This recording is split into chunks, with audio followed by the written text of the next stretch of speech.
स्वागत है दोस्तों आपका एक बार फिर से मेरे YouTube चैनल GS गुरुजी में।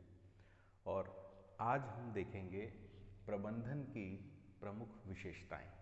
इसके पहले वाली क्लास में हमने प्रबंधन का अर्थ समझा था, आज हम प्रबंधन की विशेषताएं देखेंगे।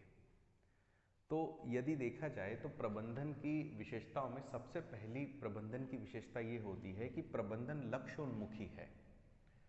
मतलब प्रबंधन जो है लक्ष्य की ओर अग्रसर करता है। अब यदि हम देखें लक्ष्य, तो किसी भी संस्था के दो लक्ष्य हो सकते हैं, दो प्रकार के लक्ष्य जिनको हम कहते हैं। एक होता है निजी लक्ष्य। निजी लक्ष्य में कर्मचारी और अधिकारी के वेतन, भत्ते या सुविधाओं को इंक्लूड किया जा सकता है कि किसी भी कर्मचारी या अधिकारी का ये जो है लक्ष्य होता है कि वो अच्छा वेतन प्राप्त कर सके, अच्छे उसको भत्ते मिले, अच्छी सुविधाएं मिले संस्था की तरफ से, कंपनी की तरफ से। और जो दूसरा लक्ष्य होता है वो होता है लोकहित। लोकहित के लक्ष्य। अब लोकहित के लक्ष्य में क्या होता है? संस्था की प्रतिष्ठा, मतलब कि जो कंपनी है उसकी रेपुटेशन जो है वो मेंटेन होनी चाहिए, और रेपुटेशन मेंटेन होगी अच्छे मैनेजमेंट से, अच्छे प्रबंधन से। और दूसरी चीज़ है जिम्मेदारी। हर संस्था की अपनी नैतिक जिम्मेदारी होती है जिसके आधार पर वो काम करता है। जैसे फूड इंडस्ट्री, उसकी नैतिक जिम्मेदारी ये है कि वो अच्छा प्रोडक्ट जो है वो कस्टमर को डिलीवर करे। उसके प्रोडक्ट कैसे हो? प्योर हो, शुद्ध हो। और तीसरा होता है संस्थागत विकास। अगर संस्था को उत्तरोत्तर विकास करना है तो उसके लिए प्रबंधन सबसे ज़्यादा आवश्यक है। प्रबंधन की दूसरी विशेषता यह है कि प्रबंधन एक सामूहिक प्रक्रिया है। सामूहिक प्रक्रिया जो समूह में होती है। जैसे मनुष्य अपनी हर आवश्यकताओं की पूर्ति खुद नहीं कर सकता, इसीलिए प्रबंधन की आवश्यकता होती है। तो जब एक सामूहिक प्रक्रिया होती है तो उसका इम्पैक्ट यानी उसका प्रभाव क्या पड़ता है कि आवश्यकताओं की पूर्ति होती है, उनमें आपसी तालमेल बनता है और उद्देश्यों को वरीयता दी जाती है। जब हम संगठन में, किसी कंपनी में हम काम करते हैं तो सभी लोगों के तालमेल से हमारे अंदर उद्देश्यों की पूर्ति के लिए एक जो है एफर्ट्स आती है कि हाँ, हमको लक्ष्य को सबसे ऊपर रखना है। हमारा फोकस क्या है कि हमारे उद्देश्यों की पूर्ति होनी चाहिए। और अगला है कि प्रबंधन जो है वो लोगों को संगठित करता है। तो प्रबंधन एक सामूहिक प्रक्रिया है। सामूहिक प्रक्रिया में ये सारे उद्देश्य जो है ये पूरे हो जाते हैं कि आवश्यकताओं की पूर्ति भी होती है, उनकी कर्मचारियों के या अधिकारियों के या संगठन के लोगों की आपसी तालमेल बनता है, उनमें उद्देश्यों को वरीयता मिलती है और वे आपस में संगठित होते हैं। तो ये प्रबंधन की दूसरी विशेषता है कि प्रबंधन एक सामूहिक प्रक्रिया है। प्रबंधन की अगली विशेषता यह है कि प्रबंधन संस्था के हर पहलू में आवश्यक है। अब संस्था के हर पहलू से क्या तात्पर्य होगा? तो हर पहलू का मतलब यह होता है कि किसी भी संगठन में दो पहलू यानी कि दो स्तर होते हैं। पहला स्तर होता है कर्मचारी स्तर, जिसको हम बोलते हैं शॉप फ्लोर, जहां पर काम होता है, कर्मचारी काम करते हैं। और दूसरा स्तर होता है मैनेजमेंट फ्लोर, मतलब कि अधिकारी स्तर। अब इन दोनों में प्रबंधन कार्य करता है। जैसे अगर कर्मचारी स्तर की हम बात करें तो नियमित कार्य में भी प्रबंधन उतना ही आवश्यक है। जो डेली रूटीन के काम होते हैं, जो शिफ्ट वाइज काम चल रहा है, उसमें मैनेजमेंट की आवश्यकता होती है ये तो। दूसरा, आपसी सहयोग में कर्मचारी एक दूसरे को आपसी सहयोग करते हैं, उसमें भी मैनेजमेंट की महत्वपूर्ण भूमिका होती है। जो कर्मचारी कम स्किल्स वाला होता है उसको ज़्यादा स्किल्स वाला कर्मचारी जो है हेल्प करता है, और ये सहयोग की भावना एक दूसरे के लिए होती है। कोई किसी में स्किल्ड होता है, कोई किसी चीज़ में स्किल्ड होता है, तो एक दूसरे की मदद करते हैं, तो ये मैनेजमेंट से होता है। और तीसरा, आउटपुट में अगर हम प्रतिदिन का आउटपुट देखें, प्रति माह का आउटपुट देखें या प्रति वर्ष का आउटपुट देखें, तो इस आउटपुट को इंक्रीज करने में कहीं ना कहीं प्रबंधन की सबसे महत्वपूर्ण भूमिका होती है। अब यदि देखें अधिकारी स्तर पर, तो कर्मचारियों को आदेश देने में प्रबंधन की आवश्यकता होती है। किसी भी कंपनी में कोई भी निर्णय ऐसे ही नहीं लिए जाते। मैनेजमेंट, आपने कई बार सुना होगा कि मैनेजमेंट ने डिसीजन लिया है। मैनेजमेंट मतलब कि जो अधिकारी स्तर के लोग हैं वो ये सब चीज़ें आदेश दे रहे हैं, ये सब चीज़ें कर रहे हैं। तो कर्मचारियों को आदेश देने में प्रबंधन की सबसे महत्वपूर्ण भूमिका होती है। उसके बाद नीति निर्माण में जो कंपनी है, कंपनी के हित में कौन सी नीति अच्छी होगी, कौन सी पॉलिसी अच्छी होगी, उसके लिए भी मैनेजमेंट उतना ही आवश्यक है। और तीसरा, नियंत्रण में कर्मचारियों को नियंत्रित करने के लिए भी प्रबंधन की सबसे महत्वपूर्ण आवश्यकता पड़ती है।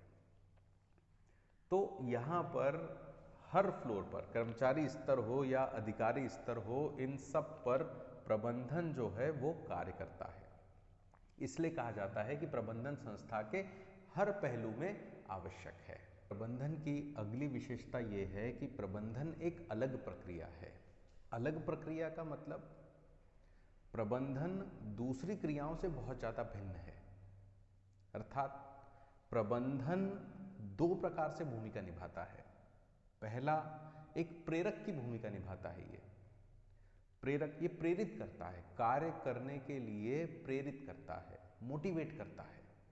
जैसे जो कर्मचारी है उनको प्रेरित करना और मनोबल को बनाए रखना, इन दोनों में प्रबंधन आवश्यक होता है या सहायक होता है। लोगों के टेम्परामेंट को बनाए रखने में ये बहुत महत्वपूर्ण भूमिका निभाता है। इससे कर्मचारियों का, अधिकारियों का मनोबल बना रहता है, वो मोटिवेट होते रहते हैं काम करने के लिए। और दूसरा होता है नियामक की भूमिका निभाना। नियामक मतलब कि एग्जीक्यूटिव भी होता है ये किसी भी काम को निर्देशित करता है, निर्देशित करने में भी महत्वपूर्ण भूमिका निभाता है। लोगों को यानी कि कर्मचारियों को, संस्था के लोगों को नियंत्रित करने में भी महत्वपूर्ण भूमिका निभाता है। और उसके बाद उनमें आपसी तालमेल बनाने के लिए भी ये आवश्यक है। तो इस प्रकार प्रबंधन को एक अलग प्रक्रिया माना गया है। मतलब ये प्रेरक की और नियामक की दोनों की भूमिका निभाता है। इसमें दोनों गुण होते हैं, इसलिए कहा गया है प्रबंधन एक अलग प्रक्रिया है। प्रबंधन की अगली विशेषता यह है कि प्रबंधन एक सामाजिक प्रक्रिया है।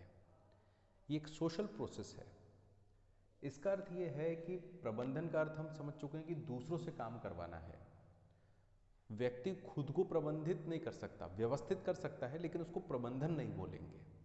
तो प्रबंधन का अर्थ है दूसरों से काम करवाना। जब बहुत बड़ा एक समूह मिलेगा तब प्रबंधन हो पाएगा। दूसरा ये कि लक्ष्य प्राप्त करने के लिए प्रबंधन प्रेरित करता है। इसके पहली विशेषता में हमने देखा है कि प्रबंधन न सिर्फ लोगों से काम करवाता है, आउटपुट निकालता है, बल्कि लोगों को काम करने के लिए प्रेरित भी करता है। तो इसीलिए लक्ष्य प्राप्त करने के लिए ये प्रेरित भी करेगा समूह को। फिर उस समूह में तालमेल बनाना, ये भी प्रबंधन का ही काम है कि उस समूह को तालमेल से कैसे व्यवस्थित किया जाए। और फिर लोगों के व्यवहार को समझकर उनको काम करवाने के लिए प्रेरित करना या उनसे काम लेना, यही प्रबंधन है। तो इसीलिए इन सब चीज़ों के कारण प्रबंधन को एक सामाजिक प्रक्रिया माना गया है। मतलब मोरल ऑफ द स्टोरी ये है कि बिना किसी समूह के, बिना किसी संगठन के प्रबंधन नहीं किया जा सकता। व्यक्तिगत तौर पर देखा जाए तो व्यक्ति खुद को व्यवस्थित कर सकता है, प्रबंधित नहीं कर सकता, उसको प्रबंधन शब्द नहीं कहा जाएगा। तो इसीलिए प्रबंधन क्या है, एक सामाजिक प्रक्रिया है। प्रबंधन की अगली विशेषता यह है कि प्रबंधन सत्ता का ही एक रूप है, सत्ता का एक प्रकार है। सत्ता मतलब कि एक ऐसी शक्ति जो लोगों को निर्देशित करती है।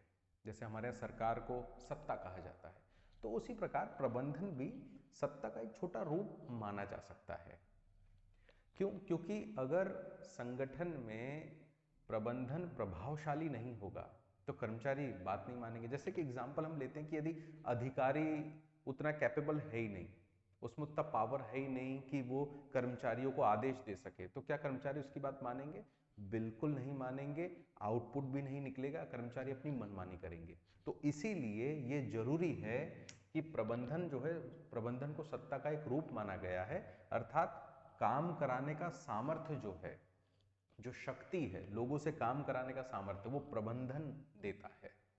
इसलिए इसको सत्ता का एक रूप माना गया है। मैनेजमेंट हमेशा पावरफुल होता है, डोमिनेटेड होता है शॉप फ्लोर पर, कर्मचारी वर्ग पर। क्यों? क्योंकि कर्मचारी वर्गों से वो काम करवा रहा है। कर्मचारी वर्ग मैनेजमेंट से डरता है। दूसरी चीज, नियंत्रण की शक्ति। जो कर्मचारी वर्ग है उस पर नियंत्रण मैनेजमेंट रखता है, मतलब कि जो अधिकारी स्तर के लोग हैं, अधिकारी, ये नियंत्रण की शक्ति रखता है। इसी कारण कर्मचारी वर्ग यानी कि शॉप फ्लोर जो है उसी आधार पर काम करता है जिस आधार पर मैनेजमेंट उसको कहता है, यानी कि अधिकारी वर्ग उसको कहता है। तो इसलिए ये कहा जाता है कि प्रबंधन सत्ता का एक रूप है, उसमें सामर्थ्य होता है लोगों से काम करवाने का। तो ये जो है ये प्रबंधन की सारी विशेषताएं हैं जो हमने आज पढ़ी। अगर आपको ये वीडियो अच्छा लगता है तो प्लीज़ इसको शेयर करें, मेरे चैनल को सब्सक्राइब करें और ज़्यादा से ज़्यादा लाइक करें। नेक्स्ट पार्ट में हम मिलेंगे और आगे की चीज़ पढ़ेंगे।